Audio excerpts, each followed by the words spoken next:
Today on RoxomTV News, Iran's regime is wobbling as protests and strikes spread nationwide, and even Tehran's enemies are suddenly becoming symbols of resistance. Back here at home, a fatal ICE shooting in Minneapolis is now under FBI control, raising hard questions about transparency, accountability, and who gets to investigate federal force. And President Trump says his next Fed chair is already decided, while openly threatening the current one, because apparently monetary policy is now a loyalty test. All that and more right now on today's show. Let's get into it.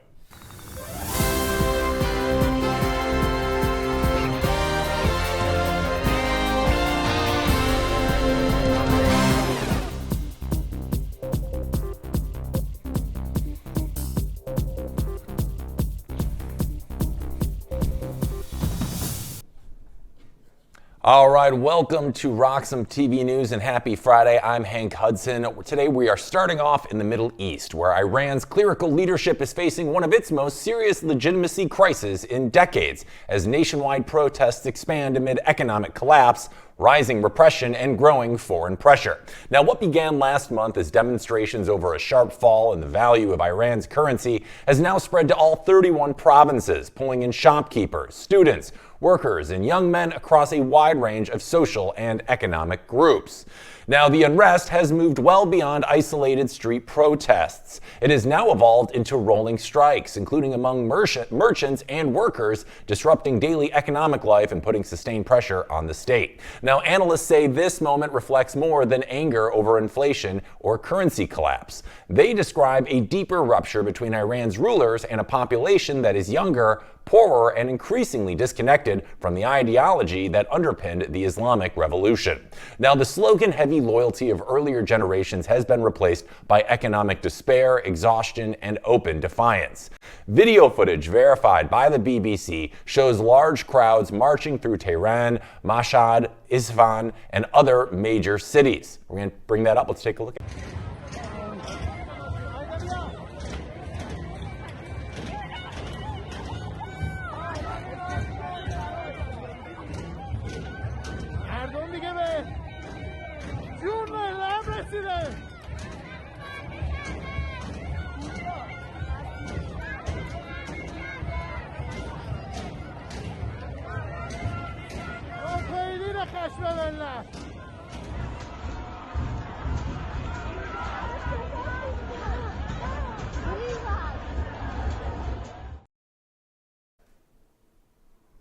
Now, in that video, you could see protesters chant openly for the overthrow of Supreme Leader Ayatollah Ali Khamenei. Now, in some cases, they go further, calling for the return of the monarchy, a once unthinkable position in modern Iranian politics. Now, the symbolism has become increasingly bold.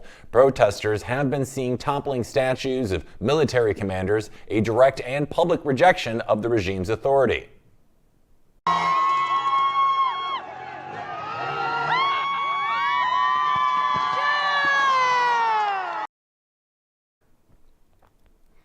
Human rights organizations say the state response has been severe. Amnesty International and Human Rights Watch report that dozens of protesters have been killed, including 3 children. Thousands have been arrested, and security forces have intensified crackdowns even as unrest stretches into its second week.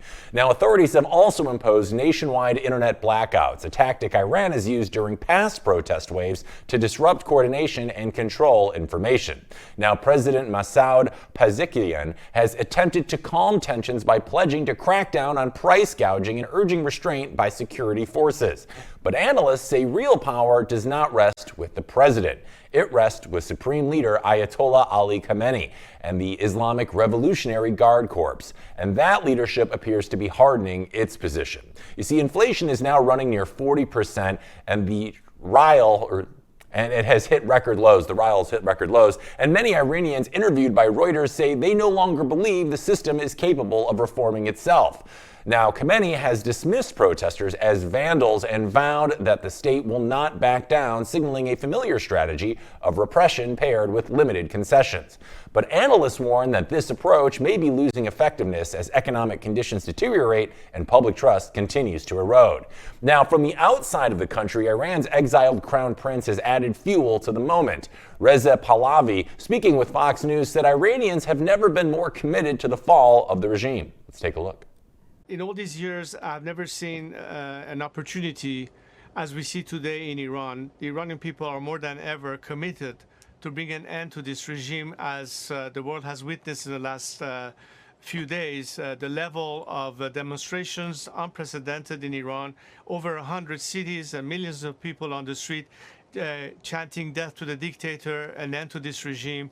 And by God, it is about time that Iran gets its opportunity to free itself from a tyrannical regime. Now, at the same time, foreign pressure is compounding the crisis. U.S. President Donald Trump has warned Tehran that Washington is locked and loaded to support protesters if security forces escalate violence. Here he is. Let's take a listen. Think the country's on the verge of collapsing? Well, it could be. I mean, what they've done is in the past, they've started shooting the hell out of people, and all of a sudden people without any weapons whatsoever are standing there and you have machine guns gunning them down, or they take them to prisons and then hang them and kill them. So they played rough, and I said, if they do that, we're going to hit them very hard. So if there is mass murder by the Iranian Ayatollahs and those leadership, you're pledging to the people of Iran that you will come to their aid. I've said it very loud and very clear. Yeah, that's what we're going to do. Now, Iranian officials have condemned Trump's remarks as interference, while some demonstrators welcome the rhetoric. Others interviewed by Reuters say they fear foreign military involvement could worsen instability rather than deliver change. As this unrest unfolds at home, Iran's position abroad is also weakening. Its network of regional allies and proxies has been battered by Israeli and U.S. strikes over the past year. The loss of key regional partners has strained Tehran's ability to project power beyond its borders. And that erosion, combined with domestic unrest and uncertainty surrounding succession to the 86-year-old supreme leader, has left the regime under pressure on multiple fronts at once. Now, the collapse of Venezuela's leadership has taken on a special significance in Tehran. You see, Nicolas Maduro was one of Iran's closest allies. The two countries cooperated extensively on oil, logistics, and sanctions evasions, much of it tied to Iranian entities linked to the Revolutionary Guard. Now, with Maduro gone, billions of dollars in Iranian investments and deferred financial claims are now in question. At a moment when Iran is already facing acute foreign currency shortages, the timing could not be worse for Tehran. Now, Maduro's ouster coincided with expanding protests inside Iran, driven by inflation, currency collapse, and anger over corruption and elite privilege.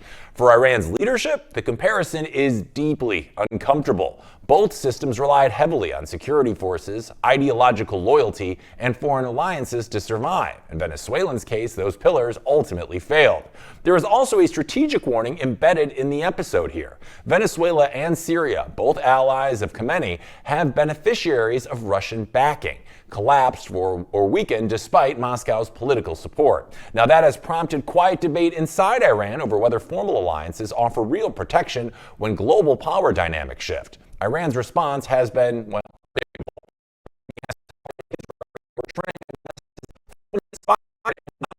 not to retreat. But analysts stress that underlying drivers of protest, economic collapse, inequality, and loss of trust are structural and long-standing. Now, in Tehran, Maduro's fall is being read less as a Latin American story and more as a case study in how internal decay and external pressure can converge. Another striking and controversial development has emerged within opposition circles. You see, some Iranian protesters have expressed admiration for Israeli Prime Minister Benjamin Netanyahu, a figure long portrayed by the regime as a central enemy.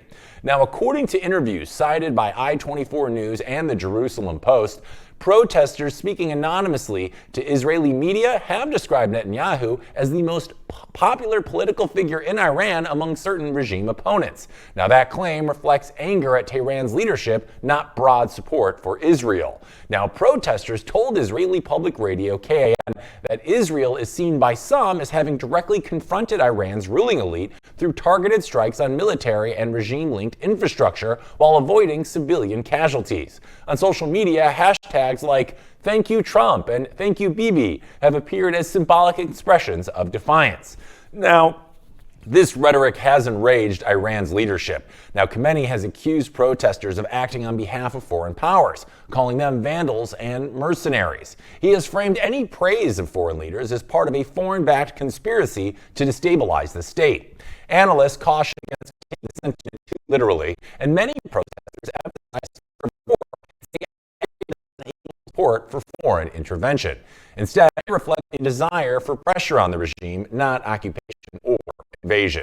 Still, for Iran's leadership, Israel represents a direct challenge to a core pillar of state ideology. And as unrest continues, traditionally rhetorically referred as symbols of resistance, a sign of how profoundly the political ground is shifting.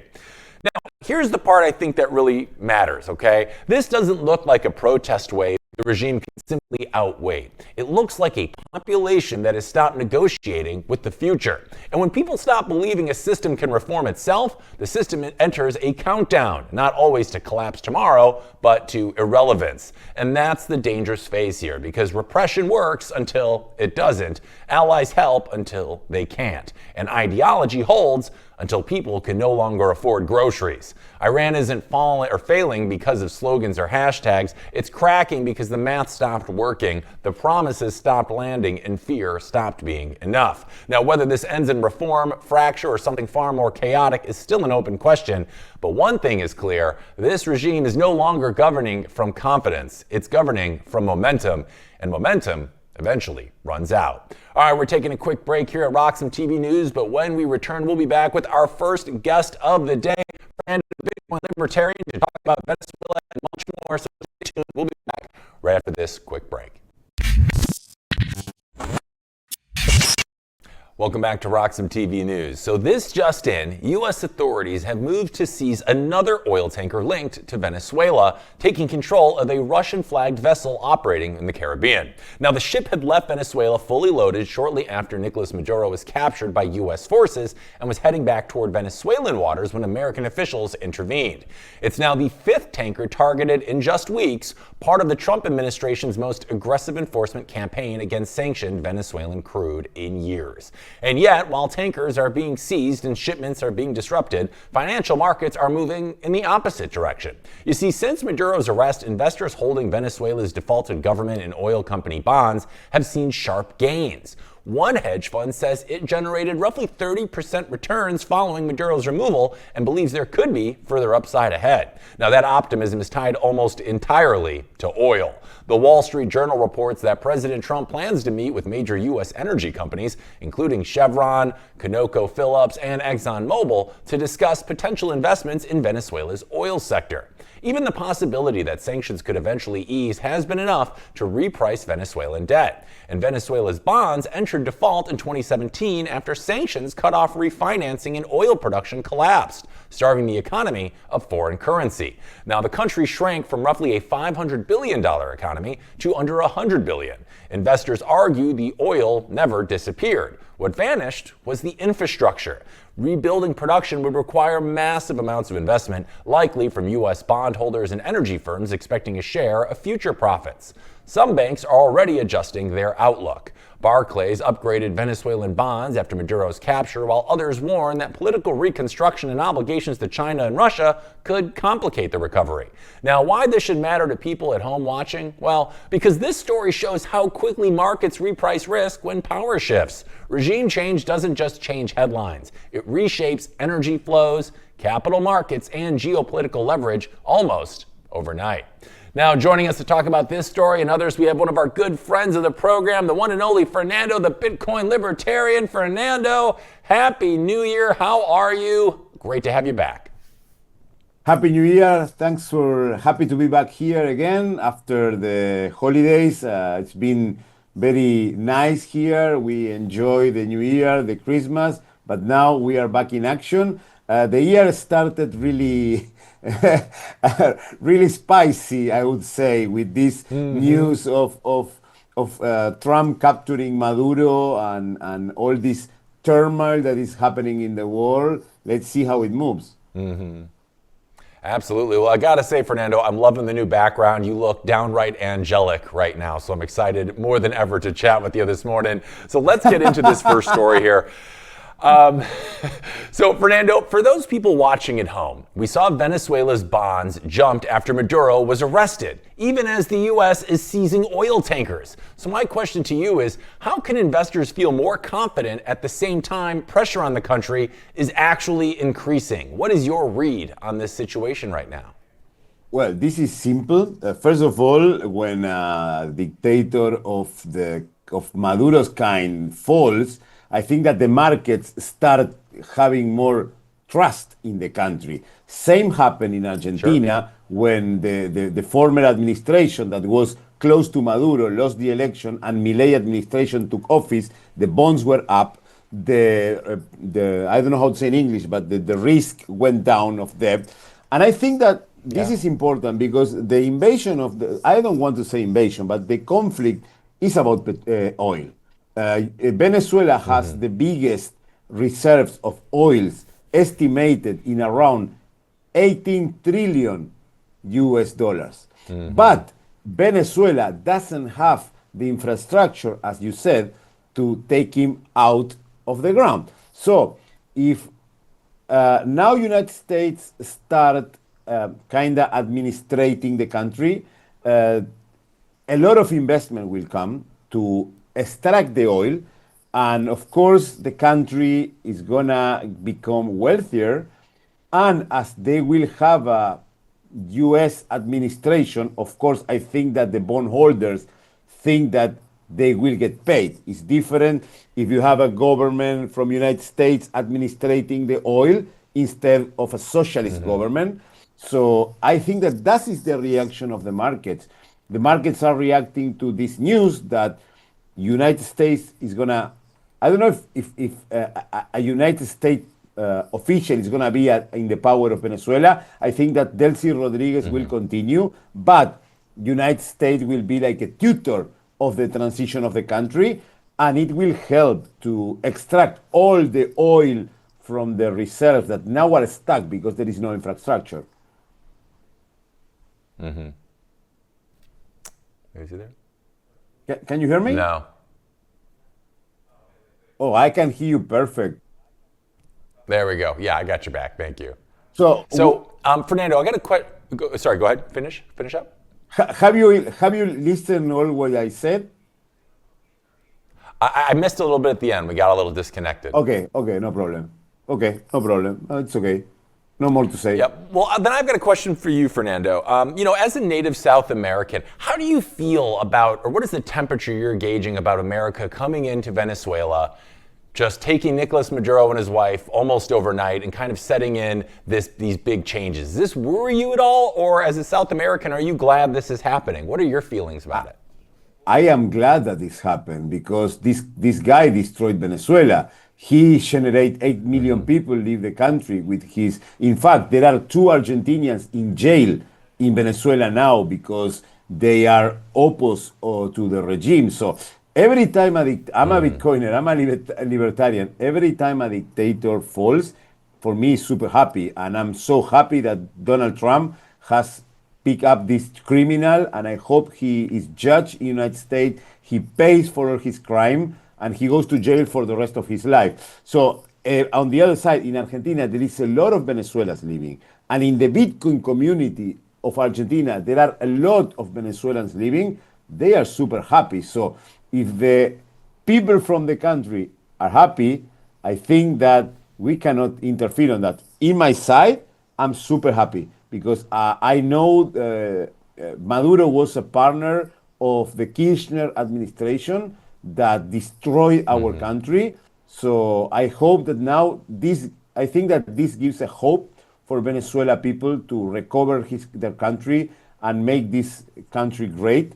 Let's see how, because on the other side is a foreign country coming to your country, making an invasion, and it's going to administrate the oil. Of course, United States, the United States Army is not a non-profit organization. So I think that some things are going to take of that. But I think that the outcome, thinking in the long term, is going to be good for the Venezuela government. And it's going to be good for South America because few years ago, South America was all ruled by these socialist people that they didn't want freedom, they steal money. In fact, Argentina now, former president and former vice president Cristina Kirchner is in jail because they use the public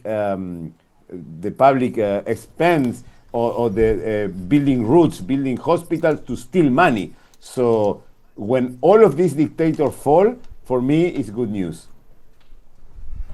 Well, I'm glad to hear that because this has been a very polarizing development here across the world. In the United States, we have people protesting against this, and then I'll see videos from people in Venezuela who are thrilled about it. So I'm really happy to hear, at least from people that are a lot closer to the situation, you're feeling good about it. And there has been a lot of optimism regarding this event, but it all kind of seemingly comes back to oil, right? But with tankers being seized and these sanctions aggressively being enforced, how realistic is it to think that Venezuela's oil industry can be rebuilt anytime soon? It sounds like there's a lot of work that needs to be done there.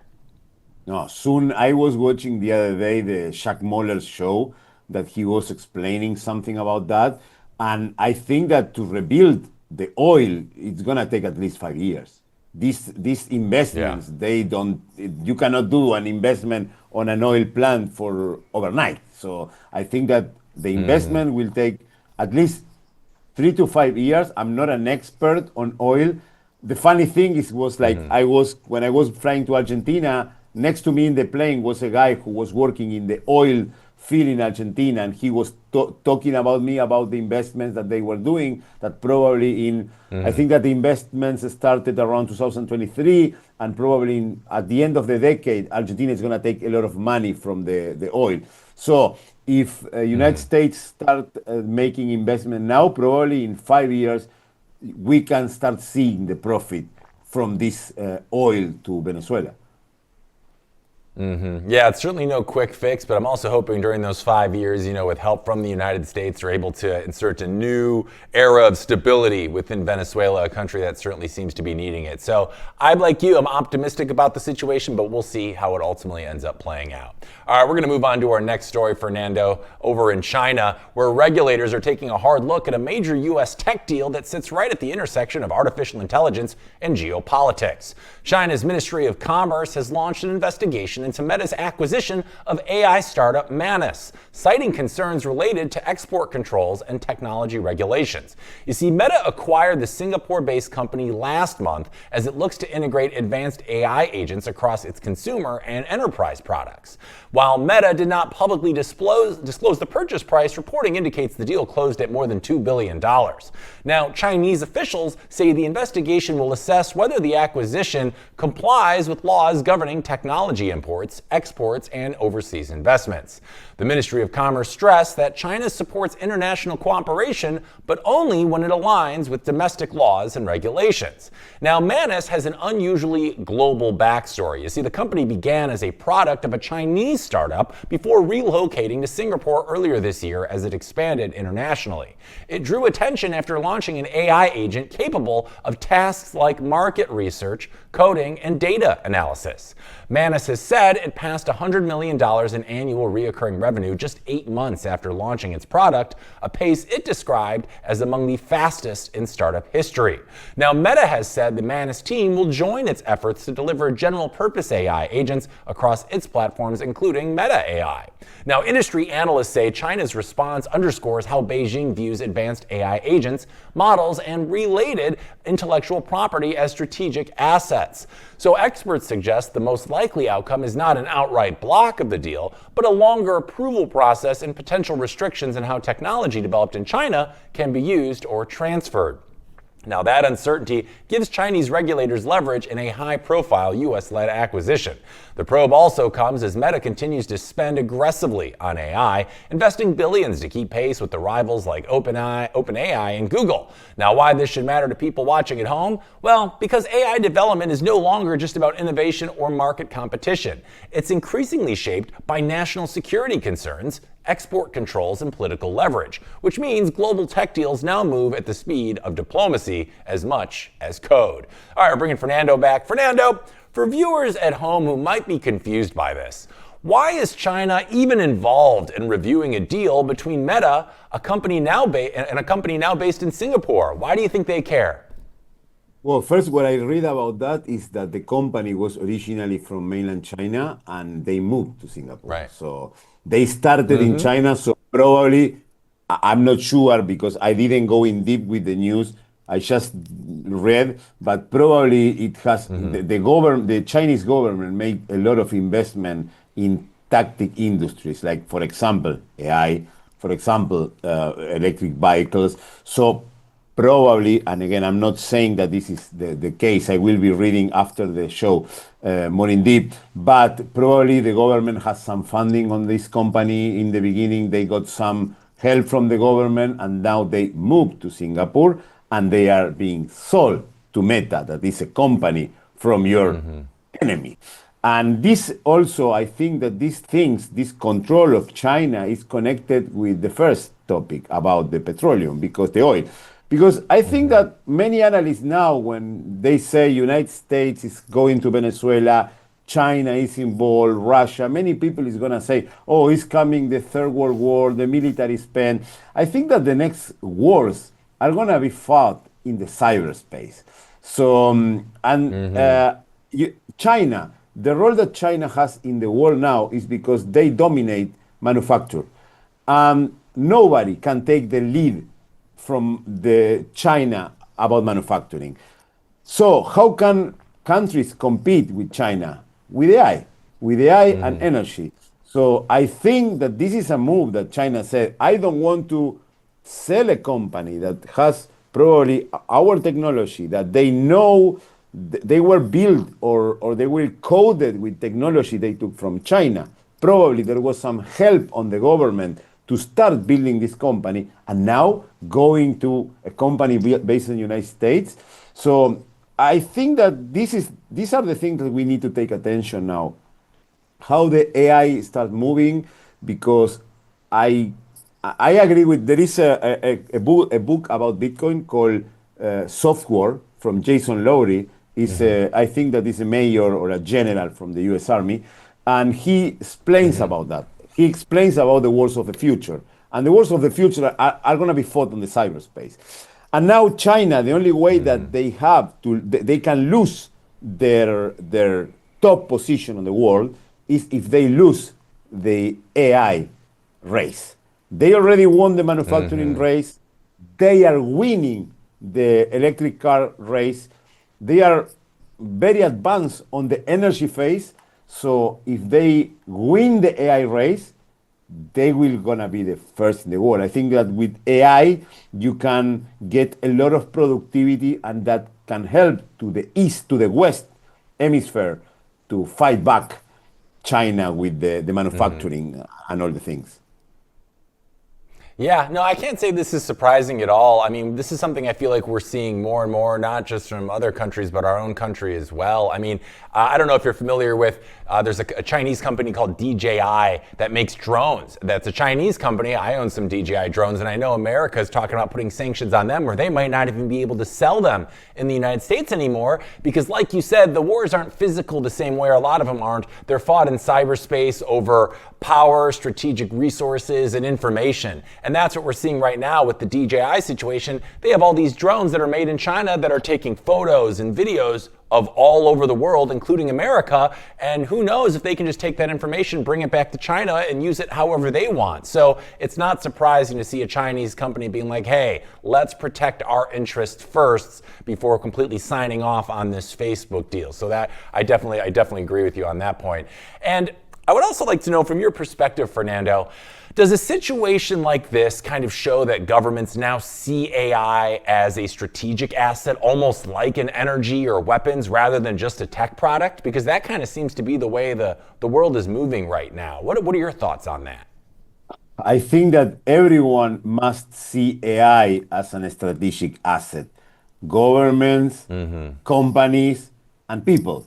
Because AI is not anymore like at the beginning. Just if you use AI just for chatting and play with the ChatGPT, AI can do a lot of things. Again, China won the battle of manufacturing that no one in the world can beat. No one in the world can defeat China. So the battle now is for productivity and in the cyberspace. And that is where AI come to play, come to the main screen. So of course AI is a strategic asset. For me, AI, Bitcoin, and energy are the three biggest strategic assets that any company, country, and person must to take care about in the world that is coming. These 5 years will bring a transition. The world is not going to be anymore the world that we used to know, because we as humans, we evolve to a new kind of intelligence that is AI, and it's going to help us to generate more wealth or to fight our enemies. So this is a strategic asset that the governments must control, and China is investing. I don't know, but China is investing a lot on AI. In our city, in the city that is next to here, Shenzhen, DJI comes from there. They invest huge money in AI. They are investing huge amount of money in energy, in nuclear reactors. So of course the race is for AI, and this is a strategic asset. And by the way, I also have a DJI, but not a drone. This pocket camera. And I used to film the Bitcoin conference with that. So probably all this data is now in mainland China. Thanks a lot, Fernando. You're just giving away country secrets to the Chinese, filming all the commercials with your Osmo. Oh man! And I use the Osmo to record the podcast. So, but I'm in Hong Kong, so probably China already watch everything. All right, Fernando, we're going to take a break, and you and I are going to have a quick talk here. But when we're back with Fernando, the Bitcoin Libertarian, we're going to be going over the top Bitcoin stories of the hour, including a European official using government data to target Bitcoiners. You won't want to miss that, and we'll be coming back right after this quick break.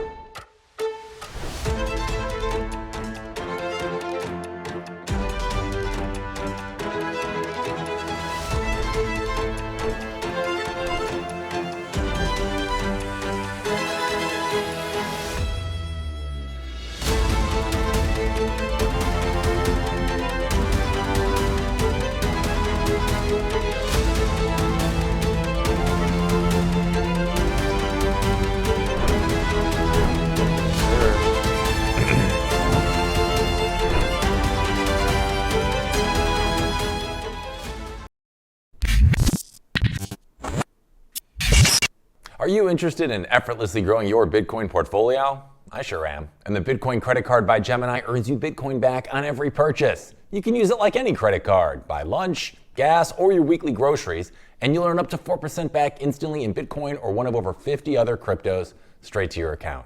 All that with no annual fee. And right now, you can grab a $200 Bitcoin welcome bonus. It's the easiest way to start building your Bitcoin stack. Just go to Gemini.com to learn more.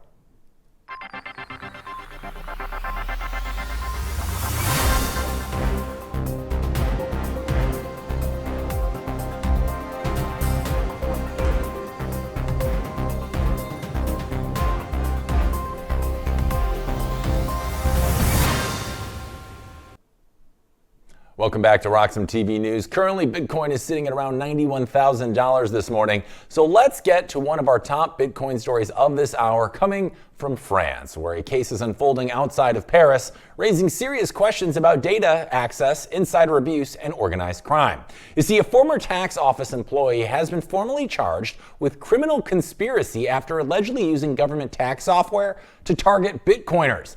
So prosecutors say the 32-year-old woman accessed confidential records to locate a prison guard whose home was later attacked by 3 armed men. Now, during the assault, the attackers reportedly referenced the guard's work at a Paris prison, suggesting the attack was retaliatory. Now, investigators believe the tax official passed the guard's address to individuals connected to organized crime, but the case did not stop there. Authorities reviewing her work computer say she also searched for information on other prison officers, cryptocurrency investors, and prominent public figures, including billionaire Vincent Bolloré. Now, the suspect has a prior criminal record and personal ties to incarcerated individuals, including a partner and relatives serving time in French prisons. Investigators say those connections help link her to criminal networks. Police also identified large cash deposits and Western Union transfers tied to her accounts. Now, the individuals who carried out the attack reportedly confessed, saying they were paid roughly 800 euros to carry out the operation. Now, the suspect admits to sharing info, but claims she did not know the victim was a prison guard or that violence would follow. Prosecutors strongly dispute that explanation, arguing she abused her position in a completely abnormal way. She remains in custody and has been charged in a separate, similar case involving attacks on other prison officers. Now, why this should matter to people watching at home? Well, because it shows how sensitive financial and identity data can become a weapon when it's misused. It also highlights why cryptocurrency investors are increasingly viewed as high-value targets and why insider access to government systems poses serious security risks far beyond one case. We're bringing Fernando back. Fernando, for people at home hearing this story for the first time, what's the most troubling part of a government employee using tax databases to track private individuals? What do you think? I think that is a very problematic thing to have the government, but I think that this is no news. All the governments track your it's not like so many people say, oh, when you go to China, aren't you scared that the government is watching you? All the governments watch you and try to track. And there is a huge, now especially in Europe. Europe is now, they are surveilling you and they are trying to get taxes from everywhere. So for me, it's no news that the government official is watching the people. Mm-hmm. Yeah, you're used to it over in China, but we don't like it here in the United States. But, investigators are saying she searched for prison guards, public figures, and cryptocurrency investors. So my question to you is, why do you think Bitcoin holders are increasingly seen as valuable or vulnerable targets? Is it because Bitcoin's price is so high now? Yeah, I think that first of all, for the Bitcoin price, when Bitcoin is going up, and I think that many people in the governments now see that Bitcoin is not only going up to 100K, that in the future is going to go up and up and up. And also, as it has this feature that is pseudonym, because it's not anonym, the Bitcoin, and you can hide, and you just need to control your keys, and you can move from one country to the other. Now the governments are trying to say, okay, they cannot escape from that. So we need to surveil.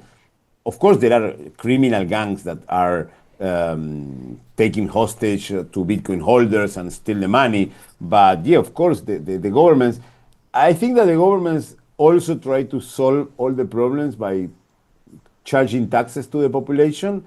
And as to the Bitcoiners, it's difficult to tax. So they want to go more and more against us, so because especially for the price and for the potential. Yeah, no, that makes a lot of sense. And from a libertarian standpoint, Fernando, what does this case reveal to you about the risks of governments collecting and centralizing massive amounts of personal financial information? Seems kind of dangerous, no? Yes, the thing is that it always was like this. When you go to a bank, when you open the account, you need to do KYC everywhere in the world. There are no places where you can open a bank account just saying hello. So that's the point. And the best way to avoid this is to have your Bitcoin in cold wallet, and try to avoid using exchanges when you buy. Try to do P2P. Because Bitcoin is not anonym, it's pseudonym. So if you have for example, if someone wants to investigate you, can go to Binance, can see that you made a transaction that day, and then they can go through all the blockchain and say, this guy has X amount of Bitcoin. We can tax them. Yeah, it's worried, but to be honest, it's the world that we live in, and you cannot escape Yeah. from there, no matter where you live, even in America. I can say. Yeah.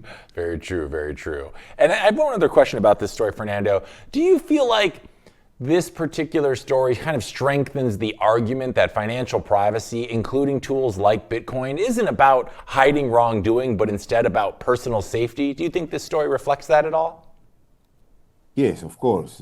Of course that this is about personal safety at the beginning, because again, as the government can investigate you or can surveil you, of course the criminal gangs can do it. So, Right. And I don't know who is worse, if the government or the criminal gangs, but let's put that both are dangerous. So I think that the safety is very, now there are many new tools to have safety. You have wallets with multiple, for example, you have the 12 words and an extra word that you can create different vaults inside the wallet. So probably if someone can come to steal your Bitcoin and put a gun on your head, say, give me your Bitcoin, give me your keys, you give a certain key that probably release a small amount of Bitcoin. But Smart. if you are surveilled, this is of course for the ultra millionaires, but as Bitcoin price is going to become bigger and bigger and bigger, at one point everyone is going to be on risk. So let's see what happens. But there are a lot of process that you can use in order to protect yourself against the surveillance of the government or any other criminal gang. Yeah, and as this tech develops, we're going to probably keep getting new ways to thwart potential criminals like that. I wasn't familiar with that one, but that's a really smart idea, so I'm here for it. All right, we're going to move on to our next. Go ahead, one more. There is the wallet that do that is one wallet that I saw in one of the commercials, Liana wallet. So the guy who explained about me is most of the wallet, but Liana wallet has this feature, is the passphrase that is a 13 word that you can create, and you can create multiple of that and have different wallets inside one wallet. Smart. It's a good idea. I like it. All right, we're going to move on to our next Bitcoin story here, Fernando. That's happening over in South Korea, who is preparing to reverse years of strict crypto policy and open the door to spot Bitcoin ETFs as early as this year. Now, that shift would allow Bitcoin to be used as an underlying asset for regulated exchange-traded funds listed on domestic exchanges. Because for years, that was explicitly not allowed under South Korea's capital markets law. Now, the government says this move is part of a broader economic growth strategy and would require formal legal changes before official approval. Now, if those changes pass, Korean investors would be able to gain Bitcoin exposure locally instead of relying on offshore products. And that point, it matters. You see, officials estimate that massive amounts of crypto capital flowed overseas in recent years, and regulators have openly said they want to bring that activity back on shore. South Korea is not dipping a toe here. Alongside ETFs, the government is drafting a new Digital Asset Act that would regulate stablecoins with licensing requirements, 100% reserve backing, and guaranteed redemption rights. The framework would also set rules for cross-border transfers. Now, separately, Seoul is piloting a blockchain-based deposit token for public finance, with a goal of moving roughly 25% of treasury operations onto blockchain infrastructure by 2030. Regulators have pointed directly to the US and Hong Kong as reference points, where spot Bitcoin ETFs already exist and have seen strong demand. Now, South Korea has more than 10 million eligible crypto users and daily trading volumes measured in billions of dollars. What happens next depends on how quickly lawmakers move, but the direction is clear. After years of resistance, one of the world's most active crypto markets is preparing to bring Bitcoin fully into its regulated financial system. Now, why this should matter to people watching at home? Well, when a major economies legitimize Bitcoin through regulated products, it reshapes who can access it, how capital flows, and how quickly crypto becomes part of everyday finance. Bringing Fernando back. Fernando, for viewers who don't live in the crypto world, what actually changes for everyday investors if South Korea allows spot Bitcoin ETFs? Well, the ETF, what change for the people? I think nothing, because I think that most of the people who access to ETFs are institutional investors because why are you going to buy an ETF if you can buy the Bitcoin and hold your keys and get it safe from the government, from everyone? Because if you buy the ETF, you are saying the government, I have this amount of Bitcoin or paper Bitcoin.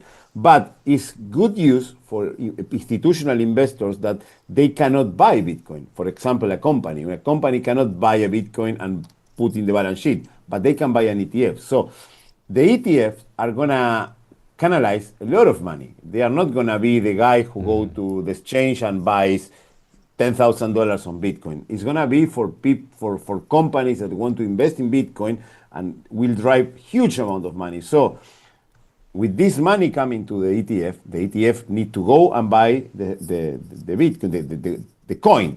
So it of course it will affect the price because the price is gonna go up. We saw this with the ETFs in the United States. Of course, the ETF when it were, I am sure that we would never have gone to 100K last year, or sorry, in 2024, if the ETF and strategy wouldn't have been in the market. The ETF, remember that the ETFs in United States were, I think, the 10th of January or 2024, and in March 2024, we saw a new all-time high. First time that there is an all-time high before the halving. So I think that the ETF canalize a lot of institutional demand for Bitcoin, and of course it has an effect on the price and also in the volatility, because in the future the falls we saw this year, we fall from 126 to 80K, that is around 30%. We didn't see these big falls of 50%, 70%, and this is because of the institutional adoption. Yeah, absolutely. And you know, too, I mean, ETFs are important too, not just for institutions, but retail investors who want to get into the Bitcoin game but don't want to hold their own Bitcoin. We know self-custody is still a challenge for a lot of people in the Bitcoin space, especially new users, and this offers maybe a safer feeling on-ramp for a lot of people out there. Of course, you and I both know, not your keys, not your coins, but for people that are wanting to get exposure to it but aren't ready to self-custody, this also, I think, is a big move for a lot of everyday Korean traders out there. And you know, officials inside South Korea are saying they want to stop crypto money from flowing out overseas. So my question to you, Fernando, is why do regulated products like ETFs help keep capital inside of the country? What do you think? This is the point, because, for example, I don't know, a company that want to have exposure to Bitcoin, probably they can invest money in strategy stocks or something created by Metaplanet. They have Metaplanet.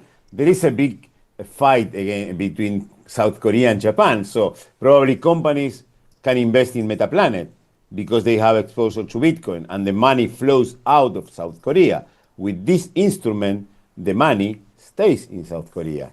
And they make the companies that issue and the custodians of the issues of the ETF, they will make money, and they are Koreans. So I think this is a smart idea from the government if they see that there is a lot of money leaving the country for crypto or for Bitcoin, or what they can do, they can buy Bitcoin and stay and put them in self-custody, that this is not technically leaving the country, the money, but is out of the system. So with this movement, they can invest in the money in the country, and of course the issuer of the ETF is gonna make money. So it's a good decision for the authorities, and that shows that the governments, the authorities, they cannot deny Bitcoin. Sooner or later everyone will adopt Bitcoin. Sooner or later every country will have the Bitcoin ETF. Sooner or later we will have more and more countries having Bitcoin in their reserves. So that's why we believe in Bitcoin, and Bitcoin is gonna go up forever. It's the best money ever created. So yeah. No, Bitcoin is kind of like the impending tsunami that's about to slowly but surely swallow the entire financial system as we know it. And you're either getting on board or you're going to be left in its wake. So I totally agree with you. It's a great idea for the country, and it's always a great idea having you with us on the show, Fernando. Always an absolute pleasure. So thank you. I know you stay up really late over in Hong Kong to join us. We always appreciate your time, effort, expertise, and insight. So thank you for joining us. We're excited for a great 2026, and I'm glad you're going to be along with us for the ride. So as always, thank you for joining us today, and we'll see you next week. See you next week. For me, it's a pleasure to be here. It's not a problem because it's Saturday, it's Friday, so tomorrow I can stay in bed a little bit more. For me, it's a pleasure because I love being here. I love talking about Bitcoin and other related topics. So every time I can be, I will be here. You're the best, Fernando. Well, thank you. Enjoy your weekend. Get some sleep, and we'll see you next week. Same to you guys. Bye-bye. Thank you. Bye-bye. All right, gang, we're going to take a quick break here at RoxomTV News, but when we're back, we're coming with our second hour of programming, and we're going to be joined by another Roxom host, Walker America, who's going to be helping me co-host the second hour of today's show. And additionally, we're going to be joined by our special guest of the day, Brandon Gentile. You won't want to miss it. We're going to go over more of today's top stories, so stay tuned. We'll be right back after this quick break. Some call me Chicken Little, others Bubble Boy. I'm a bit changed, but sounds familiar, right? Let me tell you a hard truth. The S&P isn't rising, the dollar's falling. That's the trick, monopoly money. It's ice melting by the second. Your savings, your salary, your time. Worth less every second. Everyone's using the wrong measuring stick. Switch the denominator. Price the S&P into Bitcoin. Hard, fixed, unprintable. Suddenly your unstoppable index, it's collapsing. And while you cling to dollars, well, Wall Street already switched. Before, you needed two brokers. Still getting my ninja bonus though, right? Fuck. Plenty of spreadsheets. And my quant! I hate this part. I was right, and I'll be right again. If I were you, I'd thank me. You know my name's Dave, right?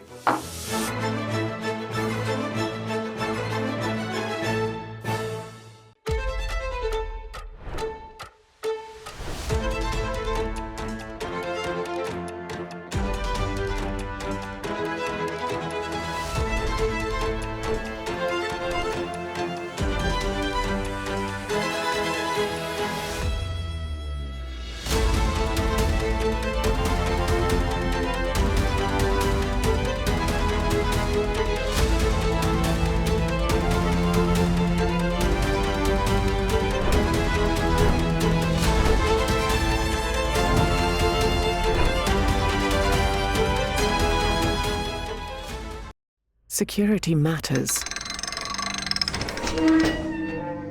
Zappo Bank, the only way to bank your Bitcoin. Apply now at zappobank.com. Welcome back to RoxomTV News. Now, before we head into the second hour of today's show, let's quickly recap what we covered in the first hour. So the regime in Iran is facing one of its most serious legitimacy crises in decades as protests, strikes, and economic collapse push unrest into all 31 provinces, with inflation near 40%, the currency at record lows, and security forces intensifying crackdowns. Analysts say that pressure is mounting both inside Iran and across the region. We also broke down how the arrest of Nicolas Maduro is being closely watched in Tehran, where Iranian leaders see uncomfortable parallels to their own vulnerability. The loss of a key ally and billions of dollars in Iranian investments has sharpened fears that foreign backing and security forces may not be enough to preserve a regime when internal decay and external pressure converge. And in France, a tax official allegedly abused government databases to help criminals target prison guards, public figures, and crypto investors. We highlighted how centralized access to personal financial data can quickly become a weapon, and why Bitcoin holders are increasingly viewed as high-value targets. Now, joining us for the second half of our show, we have the most patriotic man in Bitcoin and fellow RoxomTV host, Walker America. Walker, happy Friday. How are you? Thanks for joining us. Well, every day it seems like it's something new. I don't know if it's just the 24-hour, 365, every second coverage that we see on social media, but wow, there just appears to be a lot going on right now. And not all of it good, but trying to stay positive and doing our best to break it all down here for folks.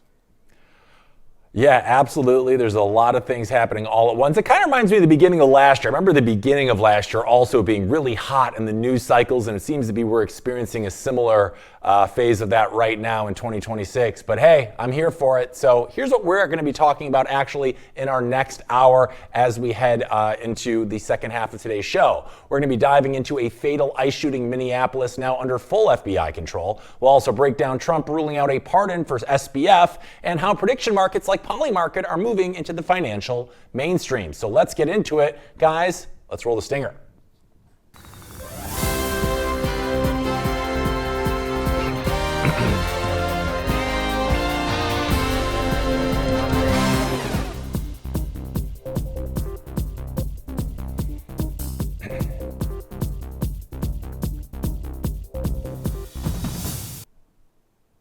All right, in Minneapolis, the FBI has now taken full control of the investigation into the killing of Renee Nicole Good during an ICE operation. Now, the ICE agent who fired the shots has now been publicly identified as Jonathan E. Ross, a 10-year veteran of federal law enforcement. Minnesota's Bureau of Criminal Apprehension says it was initially asked to assist in the investigation before federal officials reversed course and made the case solely federal. Now, that decision cut the state agency off from access to evidence, witnesses, and case materials, forcing it to withdraw. Homeland Security Secretary Kristi Noem denies that Minnesota was excluded, saying the issue is strictly about jurisdiction. Governor Tim Walz strongly disagrees. He says Minnesota must be involved and warned that public confidence in the outcome is being damaged as federal officials defend the officer before the investigation is complete. The Trump administration has described the shooting as an act of self-defense, alleging that Good attempted to ram the officer with her vehicle. That narrative is being challenged by video footage that has circulated wildly online. Now, the video shows Good reversing her car, allowing at least one ICE vehicle to pass, then attempting to turn away before being shot multiple times. The officer remains standing and walks away as her vehicle crashes into a nearby parked car. Now, federal officials and Vice President J.D. Vance have defended Ross, pointing to a previous incident in which he was injured after being dragged by a vehicle during a traffic stop last year. Law enforcement experts and local officials say prior experiences should not determine use of force decisions in a new encounter and argue that deadly force must be a last resort. Now, the shooting happened less than a mile from where George Floyd was killed back in 2020, intensifying the emotional response across Minneapolis. Protests are planned, schools were temporarily closed, and additional federal agents are being deployed to the area. Now, why this should matter to people watching at home? Well, identifying the officer shifts this from an abstract incident to a human and institutional accountability question. It raises concerns about transparency, oversight, and who controls investigations when federal agents use deadly force. And it highlights a broader national tension around immigration enforcement, policing standards, and public trust. However, this case ultimately resolves the way it is investigated, and who is allowed to participate will influence how similar incidents are handled in the future. Bringing Walker back. Walker, first thoughts on this story. I know it's been kind of a hot button topic here the last couple of days in the States.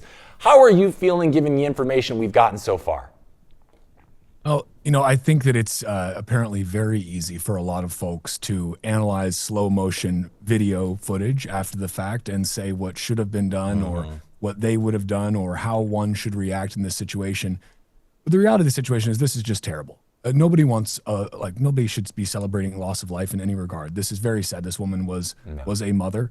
And at the same time, this ICE agent, as you mentioned, yeah, he had a prior encounter where he was dragged. The video of that is horrible. He was dragged like 300 feet, dozens of stitches in him after the fact. You can see how that would shake you up. And sure, you can say, well, you shouldn't let prior incidents, determine what you do. But the reality is that is literally human nature. It is literally human nature. That is how humans survive, is by having terrible experiences, learning from them, and adjusting in the future to ensure that those don't happen again.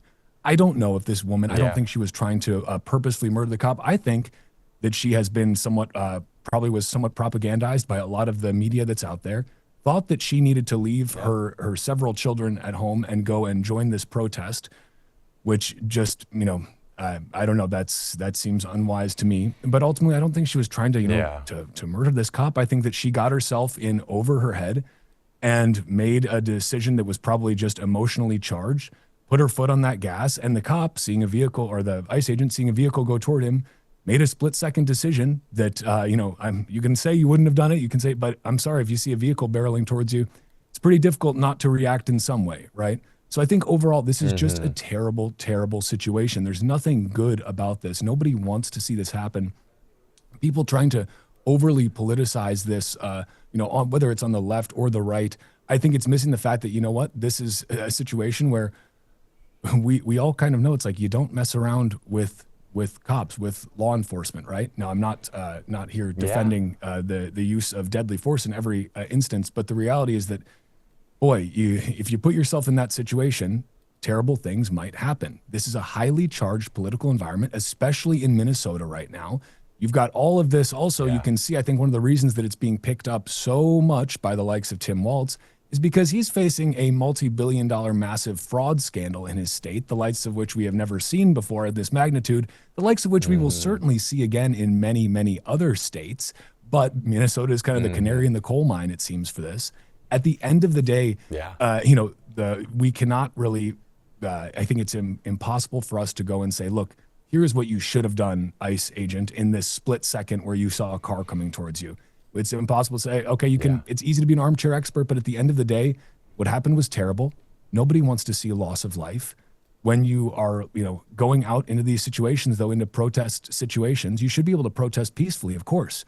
You should also know that if you are operating a several ton motor vehicle and you direct that motor vehicle toward a federal law enforcement officer, there may be consequences for that. Not saying it's right. I'm not saying it's good.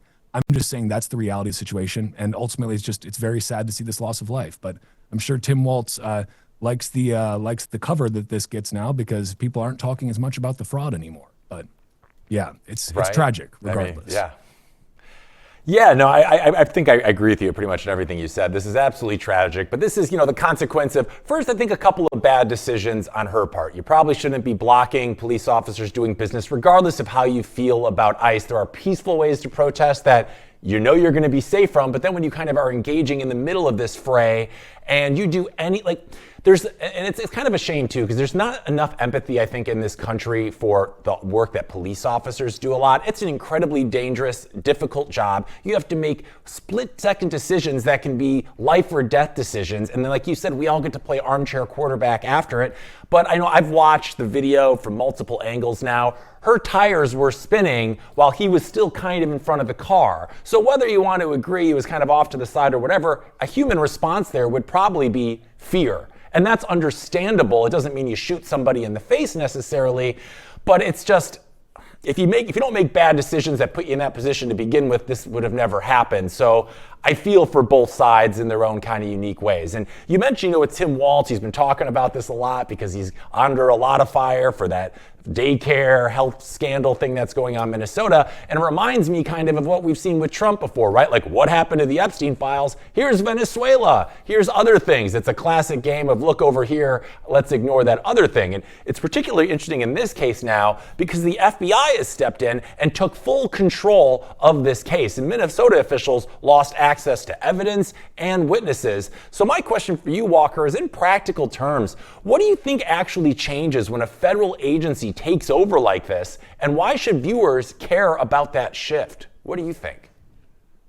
I mean, that's a loaded question there. I'd say at the end of the day, what this comes down to is we wouldn't necessarily be in this situation right now if it wasn't for all of the rhetoric that's been out there, kind of stoking this anti-ICE sentiment, right? Now, you obviously, America's history is full of clashes between federal and state authority. Right. This is back to the founding of our country with the federalism and anti-federalism. This is a tale as old as time. Now, I think that what's going to happen is that this is going to continue to be further politicized. This seems to be something because this is something that the left and the right can sink their teeth into. This drives at both of their kind of key narrative angles right now. On the left, you have, look, we told you that ICE was evil. We told you they're trying to deport our Somali brothers and sisters here out of Minnesota. We told you they were evil. We told you Donald Trump was gonna kill people with his reckless policies, and now look what happened. There's blood on your hands, and we should, maybe we need to take to the streets and burn some things down with mostly peaceful protests, right? Mostly peaceful. On the right, this is a classic case of look at this, and I'm speaking from that perspective, right? This is not necessarily how I feel, but from their perspective, it's look at this propagandized, deranged, woke leftist who tried to run over a federal law enforcement officer. We told you that leftist ideology was dangerous. We told you it would lead to death. We didn't tell you if it was going to be the law enforcement officers or the person protesting. But at the end of the day, if you engage in these sorts of behaviors and you engage with these radical woke policies, then this is the end result. So both sides are going to claim that this fits their narrative, that this is what is to be expected when you have either, crazy woke propaganda or you have crazy government overreach. In each case, again, I'm speaking from their perspectives here. I think at the end of the day, boy, to me, it just seems like we need to take a step back here a little bit and say, what are, we have the right to protest in America. You should continue to have that right. You have the right to peacefully protest, right? That is the whole thing. You need to remember that. And if you are protesting peacefully and then there is violence orchestrated by the state against peaceful protesters, that is an abhorrent thing. And that should be there should be riots in the streets for that, right? I'm not calling for riots in the streets, but I'm saying that there would be, again, being very careful, lawyering my language here. On the other side of things, if you're obstructing a investigation, an operation, whatever that might be, you need to understand that there are consequences, and likely those consequences may result in violence done upon you. This is the reality of the situation. You don't have to like it. It doesn't have to be great. I'm not saying it's good. I'm saying that it's the reality. And that if we are, it's just the crazy thing to me is like, I cannot imagine leaving your children to go protest against, illegal immigrants being taken out of our country. That just seems like a warped set of priorities. I have no idea what was going through this woman's mind. We won't know, and it's very sad what has happened. It's sad that there was a loss of life. But at the end of the day, there's the harsh realities on the ground, which are if you are inserting yourself into potentially violent situations, you need to understand that violence may be enacted upon you. It's not necessarily right. It's not necessarily good. I'm not condoning it. I'm just saying this is the reality, and you need to be aware of it. Like, you got to stay safe out there, folks. Absolutely. And I think, this is a sad thing all around. It's sad for an officer that was put in a situation where he had to make a split-second decision that ultimately ended someone's life. It's sad for this woman, her life, her family, etc. But maybe the saddest part of it to me, and you kind of mentioned it, is like we're going to see both sides just use this for their own political agendas, and ultimately nothing is going to get solved. We're not going to actually look at how can we prevent situations like this from happening in the future, because this seems to be a story that has been repeating itself. I think we were talking about yesterday, there's been like 9 instances of car-related type issues like this with ICE agents already. So it's like, let's maybe think about what the real problem is here and what are some steps we can take as a country to ensure things like that happen again. But we both know that's not likely to be the outcome here, but is what it is. All right, Walker, we're going to take a quick break here, you and I, but when we're back, we're going to be talking about what's going on with Sam Bankman-Fried. He's looking for a pardon from Trump. I don't know if he's going to get it. And in just a bit, we're going to be joined by our special guest, Brandon Gentile, to break it all down. So more Roxom TV news coming your way right after this quick break. Welcome back to Roxom TV, everyone. My name is Walker America. I am here with Hank. We're going to bring him back on in a little while, and our special guest, Brandon Gentile. But first, we're going to talk a little bit about the story that I think, should be quite fascinating to everybody if you've been paying attention to this rather unfortunate saga. But it's regarding Trump ruling out a pardon for Sam Bankman-Fried. Now, according to an interview with the New York Times, U.S. President Donald Trump says he has no intention of granting a pardon to former FTX chief Sam Bankman-Fried, who is currently serving a 25-year prison sentence for fraud and related crimes tied to the collapse of the cryptocurrency exchange FTX. Now, Trump said he was similarly disinclined to pardon other high-profile figures, including Sean Diddy Combs, and former Senator Bob Menendez, signaling a narrow approach to clemency despite having issued several controversial pardons since returning to office. Bankman-Fried was convicted on 7 felony counts in late 2023 over the misuse of customer funds and sentenced in March 2024. He's been in federal custody since August 2023 after a judge revoked his bail ahead of trial. Since his conviction, media reports have suggested that Bankman-Fried attempted to position himself for pardon by highlighting his past political donations and cultivating ties with conservative commentators, though Trump's remarks do appear to shut that door for now. In the same interview, Trump pushed back against questions about potential conflicts of interest stemming from his family's growing involvement in the crypto sector. He said he, quote, got a lot of votes by backing crypto-friendly policies and defended his administration's posture toward digital assets, even as he declined to extend clemency to one of the industry's most infamous figures. Bankman-Fried is currently pursuing an appeal in federal court. If unsuccessful, his final option would be to petition to the U.S. Supreme Court. This story is quite interesting to me. There's a lot to unpack here. To help me unpack that, I want to bring up Brandon Gentili and bring back Hank as well. Brandon, welcome to the show. Good to have you here. Hank, good to see you again. Brandon, I'd like to toss this over to you first. What's your initial read on this? Because to me, boy, I mean, Sam Bankman-Fried is not a popular figure. I don't see any reason for, and certainly we know he's guilty, right? Like we know he did it. He was misused and lost people a lot of money. He scammed the heck out of people. But before I get too much into my own position on this, what is your take on this whole situation? You know, it is funny because it's some level you do feel like he's almost the patsy. He was just like the scapegoat, and you have no idea. I mean, did the guy even know what was going on? And to your point, Walker, yeah, I mean, he probably did. He's probably guilty of it. It makes me think more about Keanu Rodriguez, which you guys have talked about him a lot over the last few weeks, right? You know, people that actually need pardons, people that actually are doing good things for freedom, for privacy, for Americans, for individual liberty. That's what's actually needed. So I think it's a great time to shine that light on that, which again, you guys have done very well over the last month. And so that to me, I think is the big thing. It really needs to be said again and again and again. And the SBF thing, again, I think that, again, I don't have thoughts necessarily towards FBF. It's more of like we can see the monopoly on FUD and where these things emanate from, where you have like energy usage, right? Like we heard for 17 years straight how energy use was bad and Bitcoin is boiling the oceans, yet now AI's here and all of a sudden it's good. You don't hear any FUD against Bitcoin now about energy usage. You know, so again, if people really cared about climate change or the green agenda, then they would be all for Bitcoin mining. How come that isn't promoted out there? So the signals in as much as what's not being said as what is said. So SBF is like he's like a symbol, I think, for a lot of these things that are going on in the world almost. And you know, again, he's doing weird things. He was set up. Who knows how or why or what or whatever. But to me, it symbolizes a lot of what's wrong and what's happening because.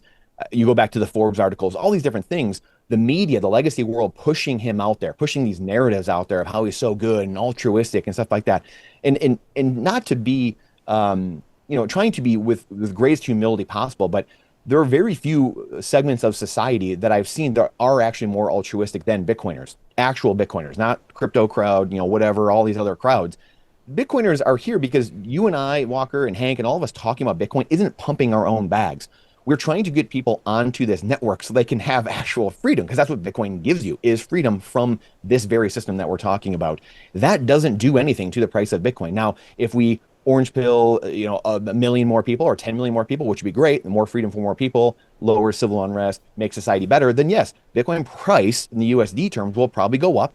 That eventually will go away and we'll just be left with Bitcoin and sats. So there is some selfish motive, maybe years, decades down the line, in the sense of, hey, we just want society to get better. I mean, open up the news headlines and see what's going on in Minnesota again and again and again. We see what's going on in Venezuela.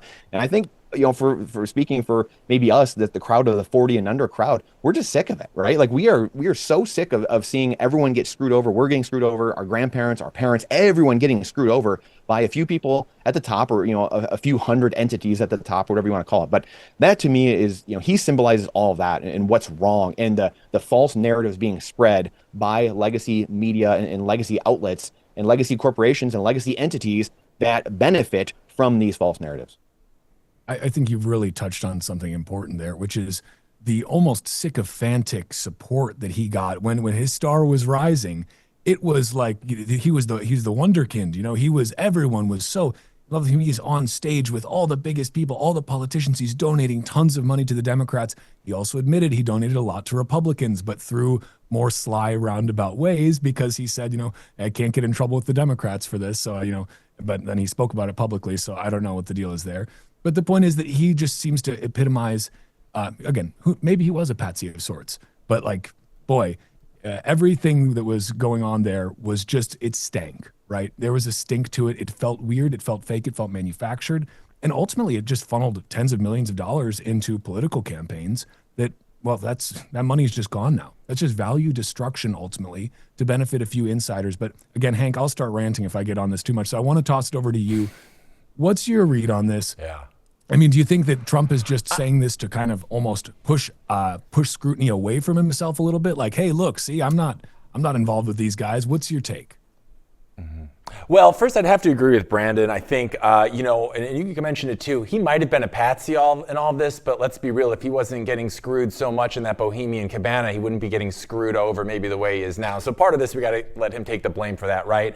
And also, I think this is important because, since Trump has been in office, he's been very pro-crypto, pro-Bitcoin, and we've seen pardons from Ross Ulbricht, Xi Jinping, but they're fundamentally different. However, the perception to the non-Bitcoiner crowd, I think, is important here, because if it seems to them he's just pardoning people who are kind of part of the club, I think it delegitimizes Bitcoin's role in the space, at least on a perception level, from people that aren't in it. So I think this is important that Trump is coming out, or I don't know if he's coming out per se, but doesn't seem like he's going to be pardoning him, because I think if he did, that could really undermine a lot of what, Bitcoiners are trying to do here and making this clear to people that aren't in it. This is here to stay. This is a legit asset for freedom and for people. And had we gone a different way with this, I think it would have really not sent the right message going forward. So I'm here for it.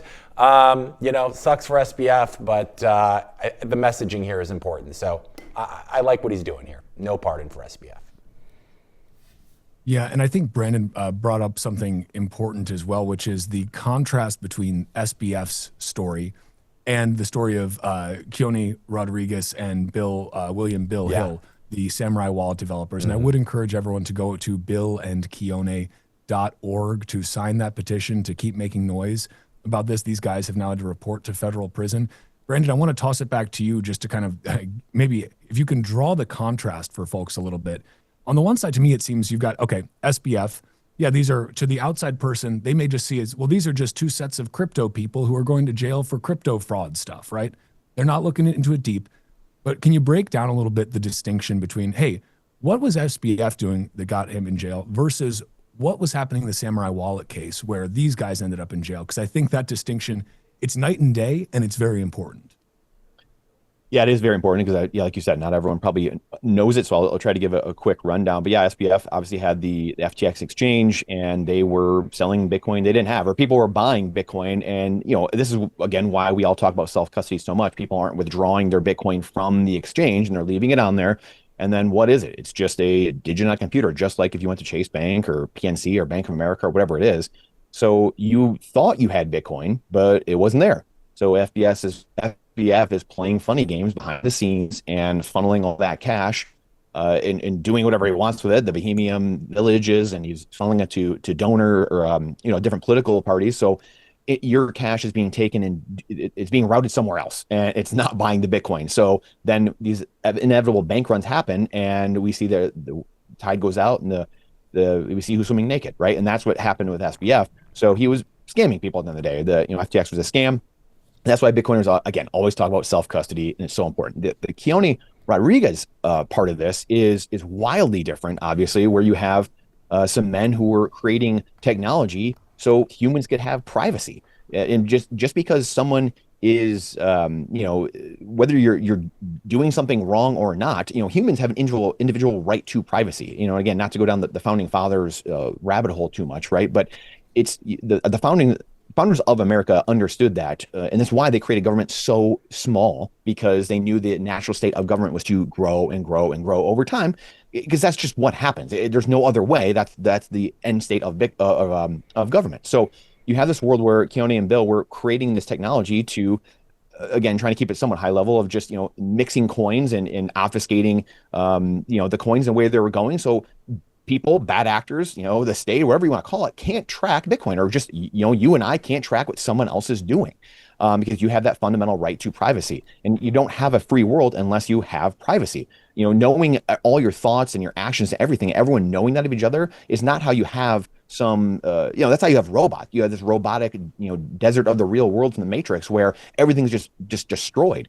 And we, individuals aren't individuals anymore, and we're not our own beings. So Keone and Bill were doing that and giving that back, because like it or not, we are living in a digital age, in the information world. We're not going backwards to the analog age. So how do we protect ourselves in that new age? And that's what Bitcoin solved for. That's what Keone and Bill were solving for when it comes to privacy. How do we make things private on a pseudonymous, somewhat semi-private blockchain or time chain? So these things are out there, which will give governments, room to pause, where, hey, we can track what you're doing, government, because government is guilty until proven innocent, but the individual is innocent until proven guilty. And we've completely lost that in America.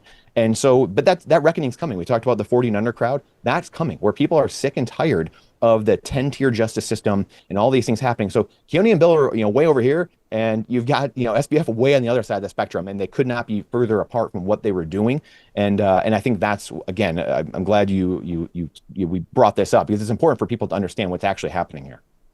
Yeah, on the one side, you've got SBF and his ilk essentially, selling true paper Bitcoin. We're not talking paper Bitcoin summer here. We're talking real paper Bitcoin, and basically using customer funds for means that where they weren't supposed to be. All the cross pollination with Alameda Research as well. All of that stuff, and on the other side, you've got guys who never had control of customer funds. They never once had control. So that's, to me, the biggest fundamental difference is SBF was able to do what he was able to do and defraud customers because he had access to their funds. He was controlling their funds. He was the custodian of their funds.